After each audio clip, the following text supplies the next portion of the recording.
today is Adrian Anderson, who is the director of Ann's Haven Hospice.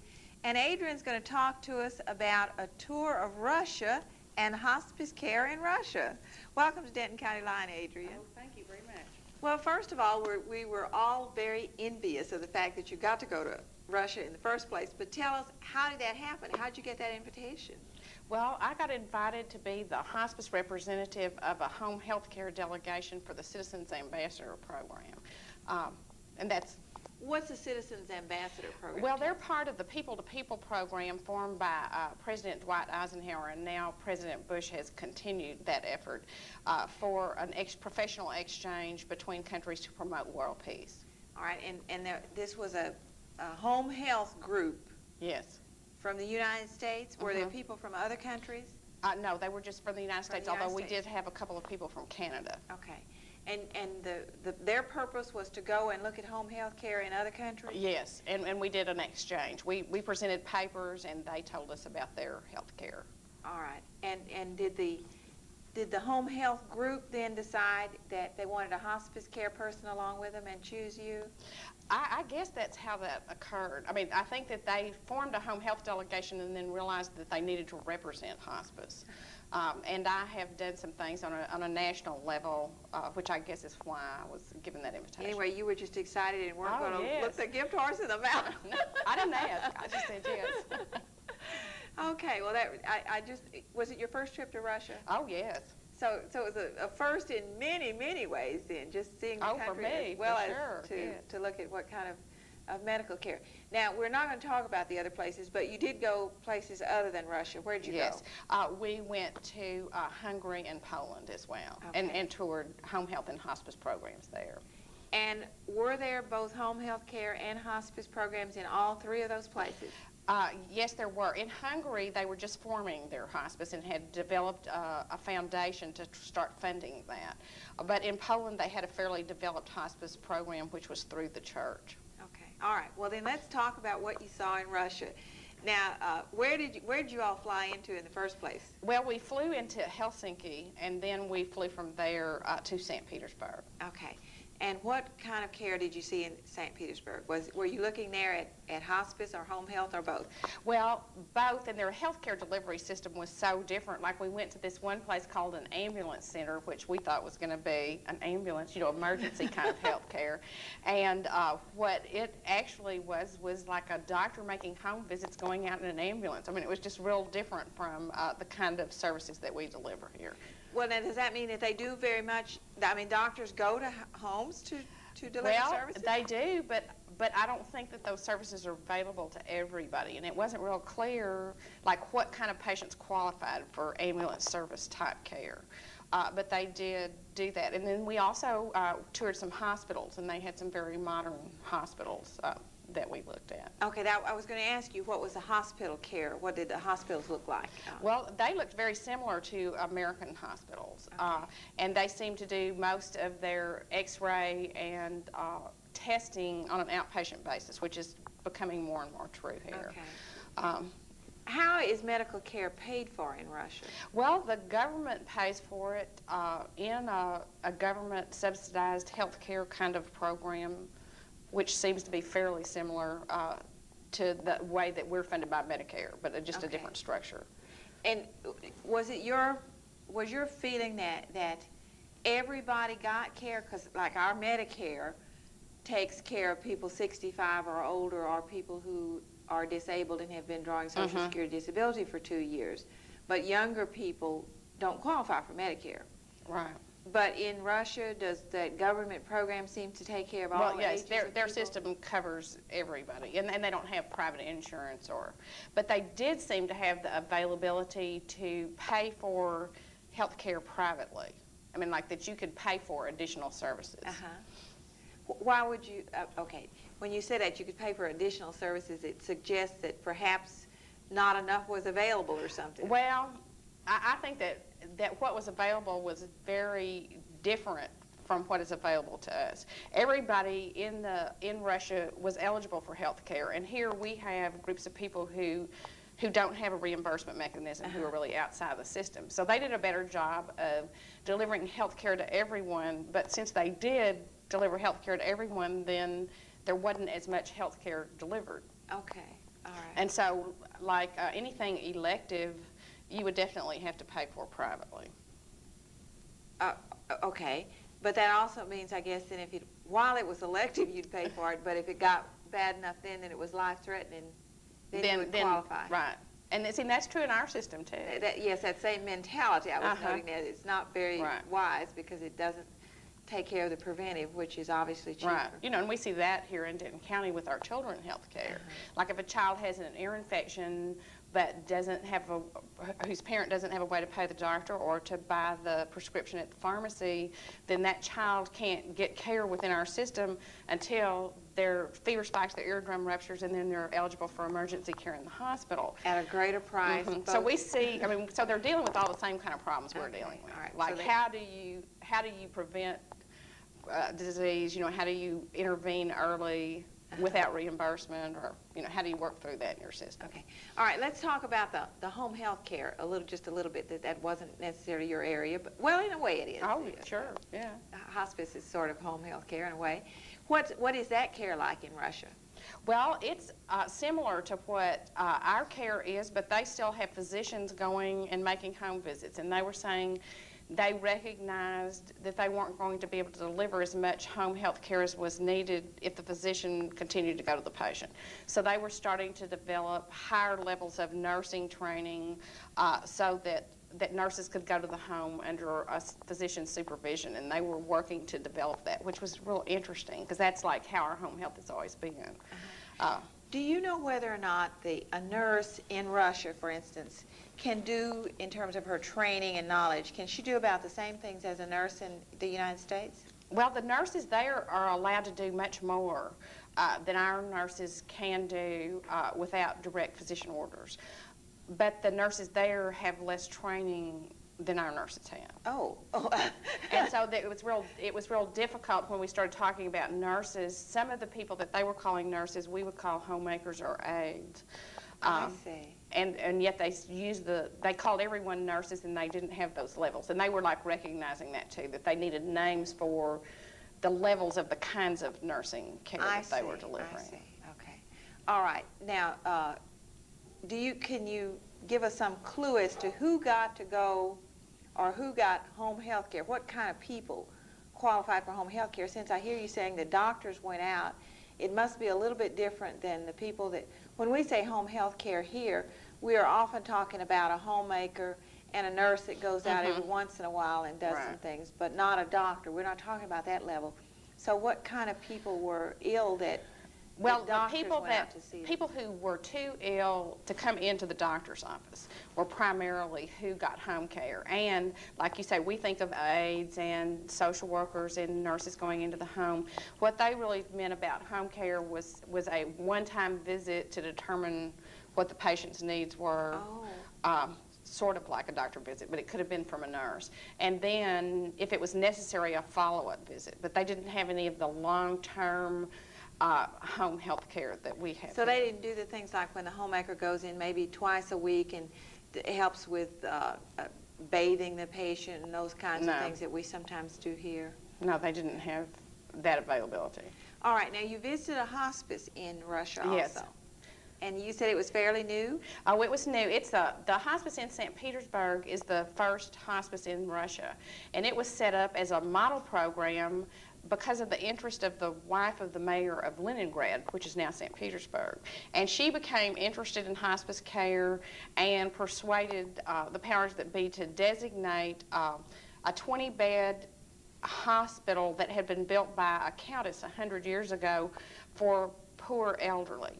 And they allowed them to, they designated that as an inpatient hospice, which has 20 beds, and started a program for a part of St. Petersburg. And now they have about 24 nurses who go to the home, and then their 20-bed inpatient unit. Okay, now let me back up. One thing I didn't ask you when we started out was, had St. Petersburg Had Leningrad already become St. Petersburg when you went over here? Where did you go in terms of Yes, the because turmoil when we started on this trip, we were going to the USSR, and Leningrad was one of the places we were going to visit. When we got there, we went to St. Petersburg, and we were in Russia. And they had a new Russian flag, and all of the coup had occurred, of course.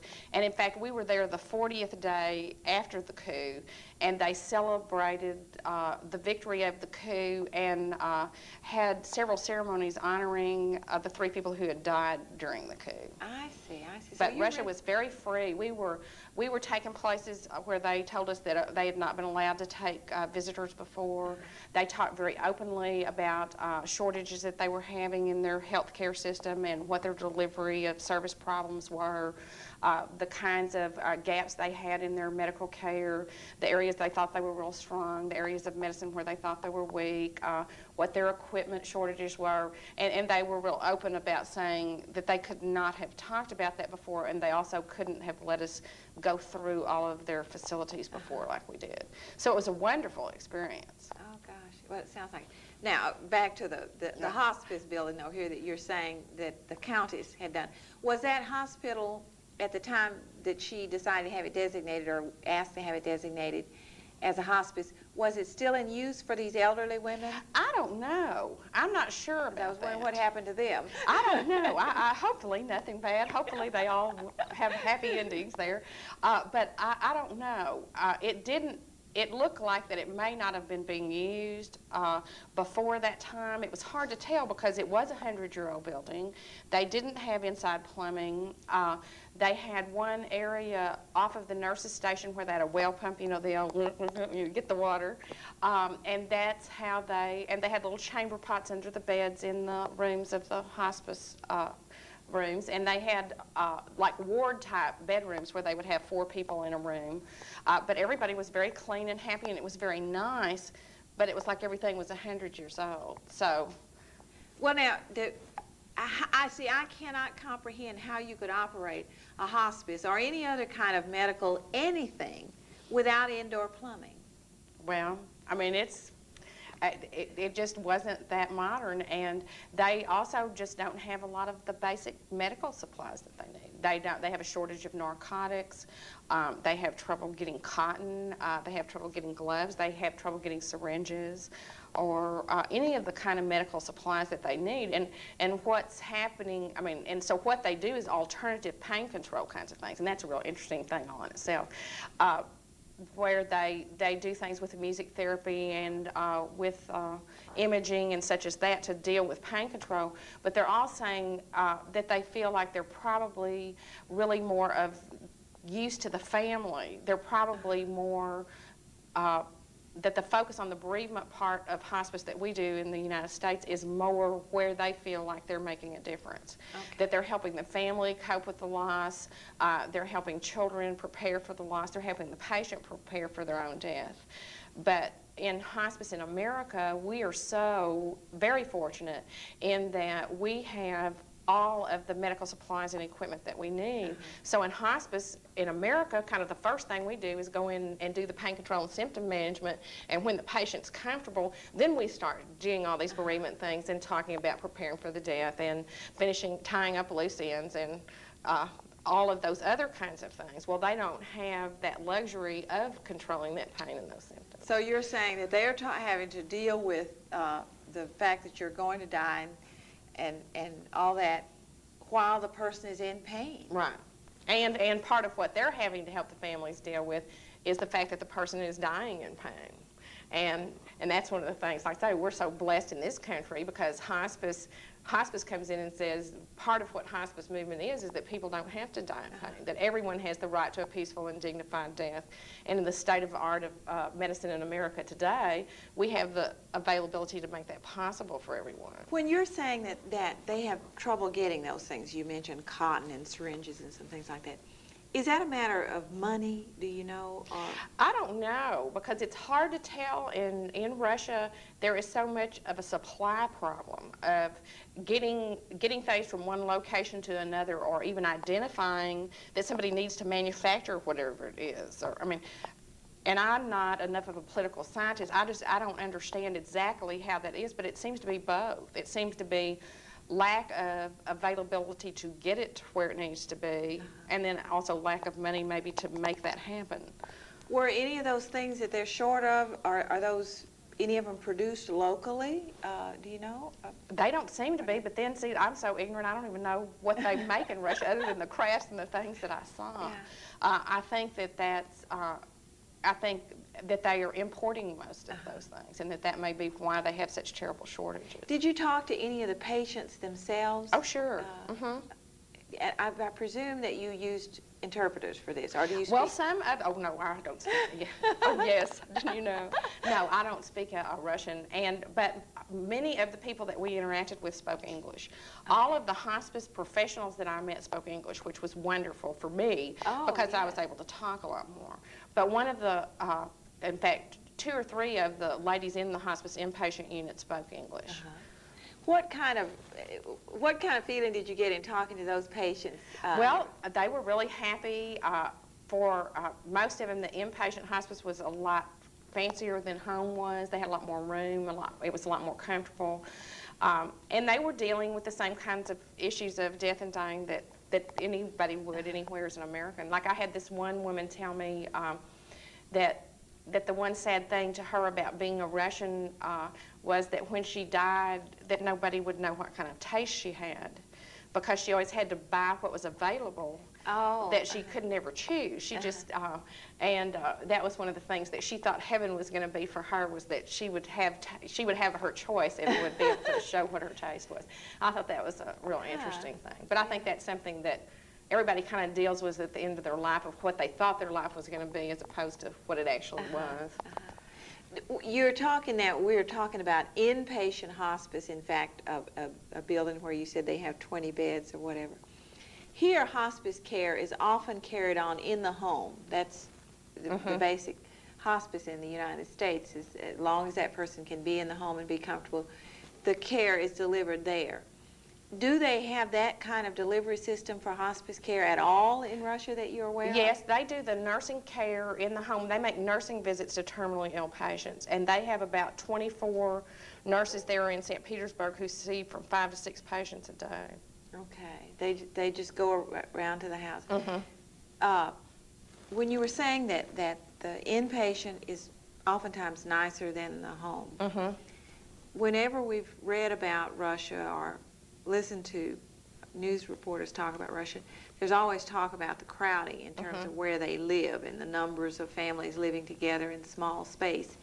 Is that a part of what you're meaning when you say? Yeah, just the crowdedness, because they say they have less than 10 square feet of living space per person in Russia. Now, whether that's right or not, I don't know. There again, I'm just telling you what tourist stuff I was told. So that was a good part of it, was how much space there was, and the regular hot meals, the availability of food, because I'm sure that when you're old and sick, you have to stand in line in Russia to get anything. You have to stand in line to get bread. You have to stand in line. Everybody stands in lines for hours. And I'm sure that when you're older and more feeble, then part of the problem is not being able to stand in the lines or be able to get the things you need as well. Well, now, you pointed out that they were short of certain supplies. But do they have sufficient food in the hospice? Is that shortage? Yes, food shortage? They do, but then I think that the Hospice Society provides all the extra things for the people in that hospital, in the hospice. Okay. Now, here, a person comes into hospice care when they have a certain number of months that they are expected to live.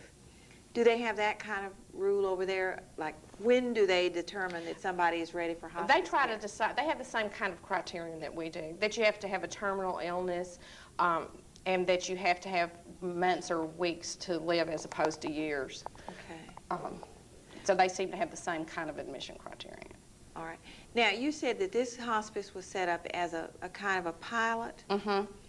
What is their hope or expectation as a result of having this pilot program? I don't know. I think that, they say that they see the need for hospice programs elsewhere, and I think that if they are successful, that will indeed happen, and I expect them to be. They already have an organization that they call a society, which we call our auxiliary, and they had a marathon race that they used to give them the funds to open. So, and that's one of the things we talked about was recruiting volunteers and fundraising, and they seem to there was a commitment there, and they've made it through a year. So I would imagine that probably the inspiration of that will cause other hospice programs to get funding from the government. You mentioned having the race.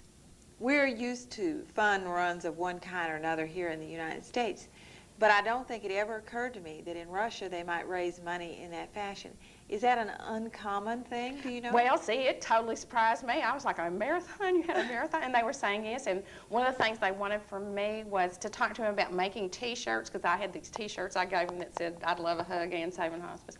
Well, they were just real gung-ho on those T-shirts and realized that they could sell them for money. Like that if they made them with their hospice logo and had a marathon race and put a date on them, that they could sell them for money. So it seemed to me like that they were saying culturally that the same kinds of things were going to be useful for them for raising money.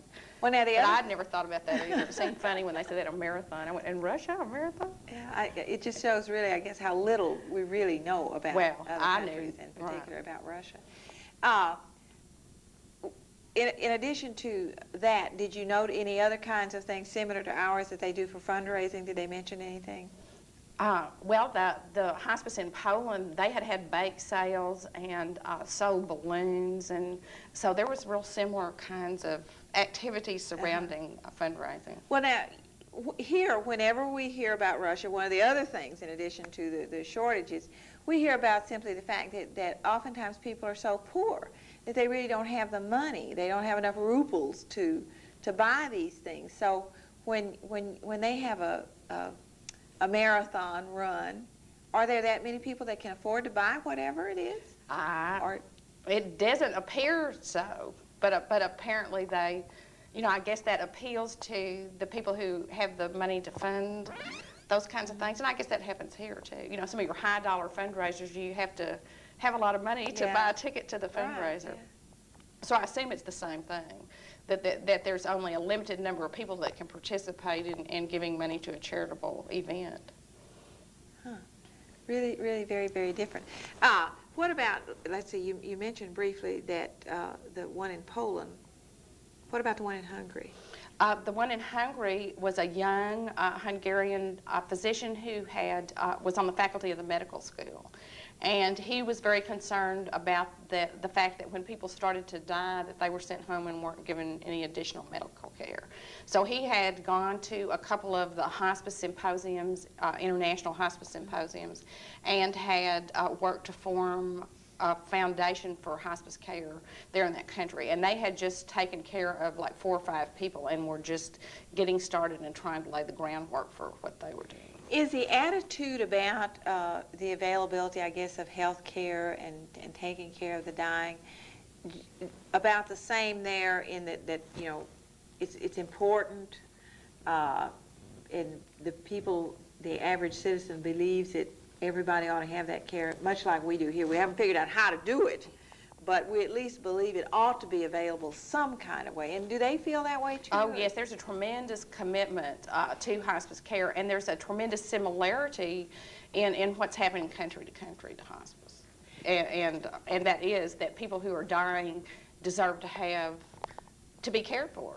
It's just pretty basic. Do you have any idea whether they have more or do they have fewer people with cancer? Is the incidence of cancer in Russia about like in the United States as far as you know? I would think it would be similar because of the industrialization, and that seems to be what cancer goes with. But then, of course, because of the Chernobyl accident, they have a lot of people with radiation-related terminal illness. Of course. But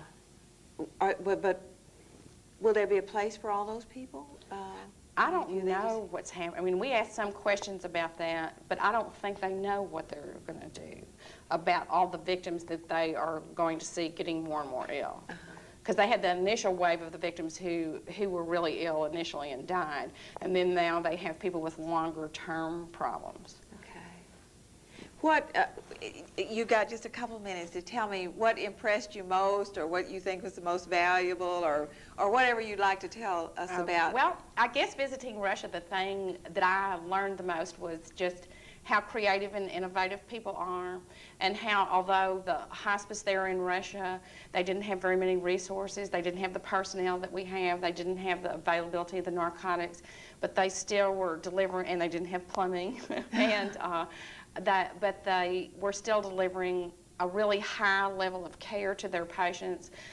They were able to make people very comfortable. They were using music therapy. They were using drama. The hospice doctor had these fantastic costumes that he would have people put on and act out their favorite fairy tale character and then relate it to their life and show how they had actually been that character or played that role in some situation.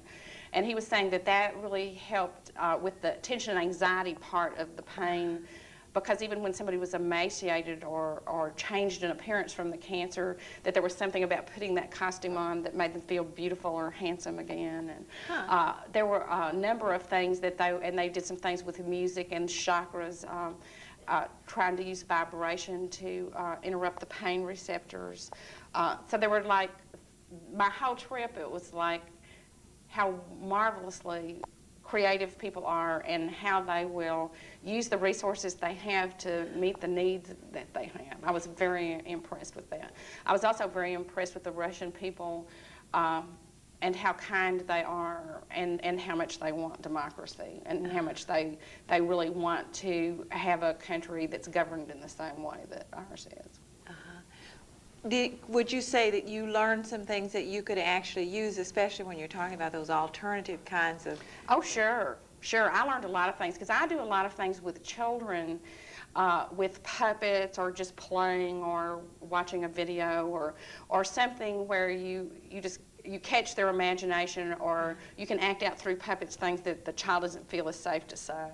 So when we did the whole thing with costumes and was dealing with it with adults, I just saw that as a direct extension of something that I'd already figured out and had been doing with children. But I think that that's definitely something that we could use with children as well as with adults.